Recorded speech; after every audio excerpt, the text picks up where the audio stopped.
ka, naharap ka sa mga bata, na maayos ka, magaling, walang stress, lagi smile, okay lang. Pagbalik mo dito sa bahay, tsaka mo lang madaramdaman yung mga problema mo. Ako, maldita ako. Hindi naman.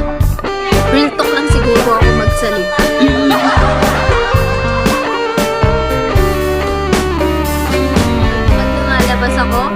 Pag lumalabas ako dyan sa labas, kasi kalsada yun, no? Tapos hindi maiwasan yung mga truck, namamakyo talaga ako eh.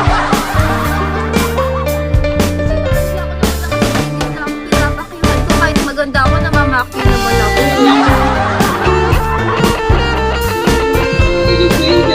Nila ako sinama.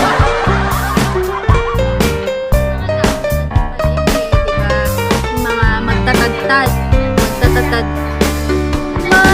mga nagtatagtad ng karawan.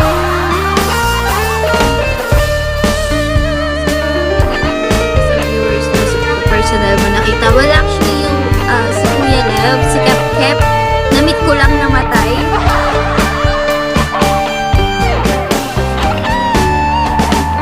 Babae din eh, yung ano ni Boss Al, nalimuto si Dada, tsaka si Chillax, nakamit ko na din sila. All goods lang, lahat sila nag-inuman. Ako nasa kwarto lang. Sabi nila kung ano yung kinatandaan ko sa live, kinatahim ko sa personal.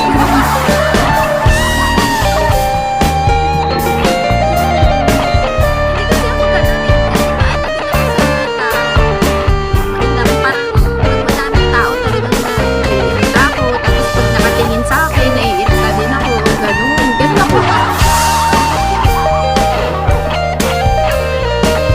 Kasi mapapatingin talaga yung mga lalaki sa akin.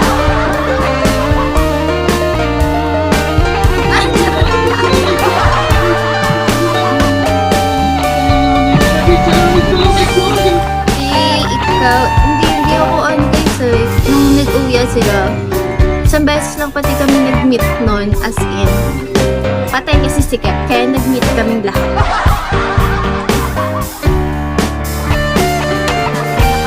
Siya yung tipong na kahit 69 lang yung viewers ko, naka-up siya para lang hindi ako malungkot kakausapin niya ako kasi alam niya yung kahina